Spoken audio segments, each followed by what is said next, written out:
Hello and good morning, everybody. Good morning. This is Emma Nadler. How are you doing, Emma?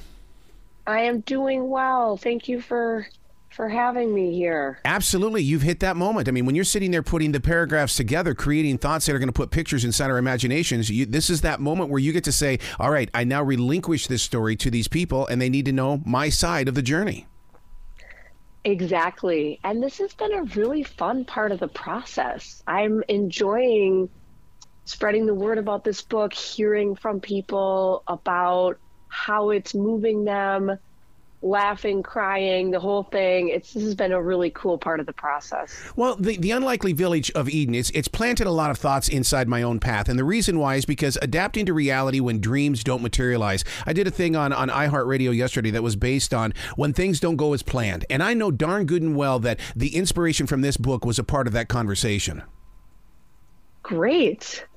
Yeah, I appreciate that. I think it is a theme that so many people can relate to. I think almost everyone at some point in their life has that experience where they think, okay, this is how my life is going to be. Mm-hmm. And then there's a departure from that. There's a change from what you expected to what becomes life.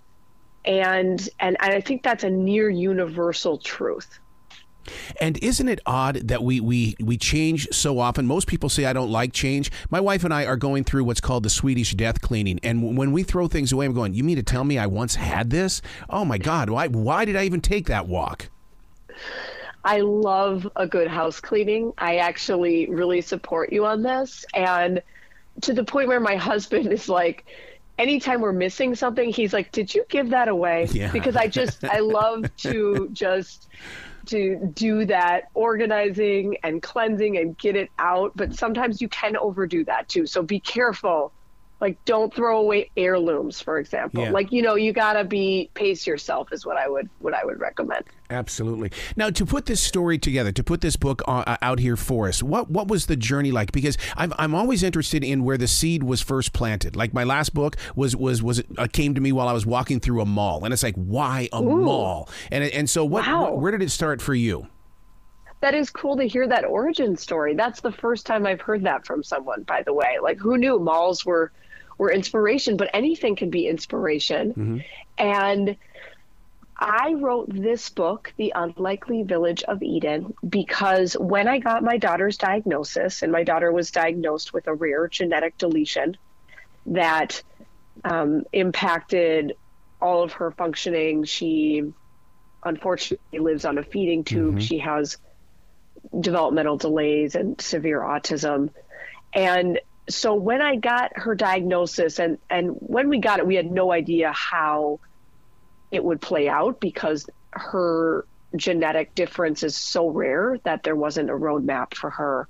And there was so much uncertainty. And I really wanted a book that spoke to me, that shared this journey in a way that was also funny and light, but heavy in terms of the heartbreak of it and the grief of it, but also portrayed mothers as the complex people that we are, that portrayed parents as the complex people that we are. I didn't want to just fully sacrifice my entire life for my daughter. I want to give her everything I can. And I also want to be a person. And I wanted to see that reflected. I hadn't seen that yet before. Yeah. See, and that's the kind of story that even my sister would be pulled to in the way that, because she was a caretaker of my father, my mother, and my brother, and she needed to hear stories like this because it makes them feel like, okay, I'm not alone. I get to be with somebody, and I don't have to physically go have a conversation with anybody because that conversation is right here in this book. Exactly. And I love reading memoir because, and I've devoured so many of them because it can help you feel less alone. It can be almost like a little support group. Mm-hmm. And for caregivers especially, and there are 53 million caregivers in the United States right now, but we can feel so alone and so isolated because so much of our work is not seen. We're tucked away in homes or other care centers. We don't get to be seen for what we're doing. So, and we also have to spend a lot of time with the person we're caring for, which takes us away from other people, other activities, other parts that can help lift us up. So it can be such a lonely enterprise to be a caregiver. And I agree. I mean, books have helped me so much through this process. So I do hope I can pass that along to others who might be feeling really isolated right now. That humorous edge, I love that, because what happens is it shows your human side, because there are things that people don't see that make us laugh. And then when you choose to share it with us, oh my God, it's like light. Yeah, it really helps, I think, to keep that lightness there and just to bring it with the heavy, because I think even if you're not a caregiver, there's a lot of heaviness in life, right? We've all been through a pandemic. We've all seen something we probably never thought we would see before. Yeah. Maybe we're seeing the effects of that on our children, on our older parents, whatever it is, on ourselves. We have come through a lot of intensity. And so I think that we need to also bring joy and laughter and music, and I would say dance parties. I would recommend whatever we can do to also hold all of it. I'm a real big fan of holding the heartache and being real about what's hard, but also having a good time, because I think when we go one way or the other, we're not acknowledging the full spectrum of human experience. Yeah, but it's really, really tough right now, Emma, is this thing called ghosting. When you want to reach out there and help somebody, and I mean, you're giving your heart, you're giving it all, your all, and all of a sudden, you're blocked on a smartphone. You're blocked in your email, and it's like, you can't block me out. Yeah.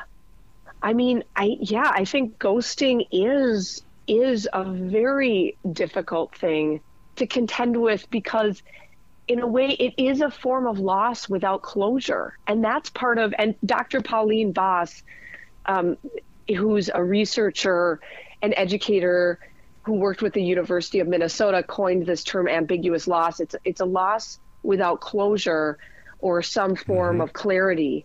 And in a way, ghosting is a form of that, where you don't know what happened, you don't know why, you don't get that information. So yeah, that is a very, very hard thing to confront. So in the unlikely village of Eden, when you go through personal challenges and changes that, that basically you could not have laid out for yourself, it comes from out of nowhere. Where is your Eden? Where is it? In your moment of now? Where do you find your solitude and basically, your reality of being mindful? That's a great question. I find the most relief and joy through my relationships with other people. Yeah. I find the most comfort in connection, in not being alone in it, in friendships, in my neighbors. And the reason I put the title as the unlikely village of Eden is because, I found people through this grief journey that were unexpected. My neighbor who's in her 70s is somebody in my village. My, a nurse that I connected with became our extended family. This isn't like, I have young kids, and it's not like, oh, I just found another mom who has kids the exact same ages as me. Like that doesn't always line up that way in life. Sometimes you have to find people that you didn't know would be a part of the village. And that's one of the messages I also wanted to share is, let's find connection in unexpected places. Let's look for it everywhere, because when we look for it and we reach out for it and we're willing to try and take the risk to connect, it works. People want that. Yeah. They want generally what we want, which is to connect. When you bump into people like that, I always look at it as being, we've lived this life before. It just took this long to get back. I love that. That's great. And you feel like you're with family. It's like, oh, this is what I've been missing in my life, because now I can have a place to have that conversation. I love having a conversation. People say I talk way too much, but the thing is that I think it's a survival mechanism. I also love having a conversation, and I'm really enjoying this conversation with you and what you're bringing to it. And I agree. I think that having a conversation is the way to exchange ideas and the way to understand each other and boost empathy, which is really what we need in our world right now, is to have conversations with people, not just people like us, but people who are different from us. People have different views, different religions, different demographics. What if we have a conversation? I think that's really what promotes understanding, especially when we're willing to listen. Yeah. You'll hear me a lot say, teach me. I promise you I'll do better. Just teach me. I need to know your language so that I can use it in a real conversation here. That's great. Yes. And really direct and upfront, which I appreciate. Yeah. It sounds like you're not from Minnesota. No, I'm from Montana, and and then I think one of the biggest life changers for me is that during the lockdown I was starving for people so much. So my wife said, "Go get a job at a grocery store so you can be with your people." And in radio we imagine people exist. When you're in that grocery store, people do exist. That was a life changer for me to be there with them. That is great. What a creative way through to be of service too during that time, and to see the need that you have, which is a need that every single person has. We are wired for connection. We need it. We need belonging. That's a part of us. That's come through evolution, that we need other people. And I think we're getting away from that. Yeah. And we need to get back to it, because that we do better when we're together. Yeah. We have to have a real conversation here, Emma, in the way that this every day we keep hearing about these AIs. And today I heard about what Google is doing with the writing and things. I'm so afraid that how are you protecting your writing voice from an AI coming in and stealing your style? Is it even possible? This is fascinating to me, this question. And this is the first time anyone's asked me this. So that's a great question when I've never been asked.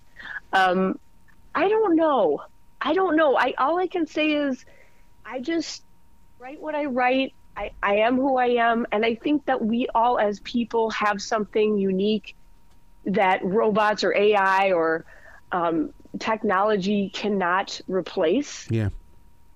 So I think let's all just keep being who we are. I'm not sure if we can fully protect ourselves from that, but I'm definitely going to keep trying. Yeah. Is that maybe connected to, because I love this quote about you, and I want to grow with it, creating your own unperfect path, creating your own unperfect path or imperfect path. That blows me away, because it's like, wow, I don't have to go and try to be the best. Just be myself. Yeah, I think being ourselves is what we can do. And yeah, there's been many people who have talked about imperfection. Brene Brown has a beautiful book, The Gifts of Imperfection. Many people who've come before me have talked about these concepts, and I really want to take it and carry it forward, that we are all imperfect. That's what actually makes us interesting. Yeah. That's what makes us relatable. That's not something we have to protect from others seeing, but that's actually the way that we can find true connection. Wow. You've got to come back to this show anytime in the future, Emma. The door is always going to be open for you. Thank you so much. I really enjoyed this talk with you. I think you have great questions and ideas, and I appreciated how forthcoming you were about your own experience. So thanks so much for having me on the show. You bet. You be brilliant today, okay? Okay. You too. Thank you.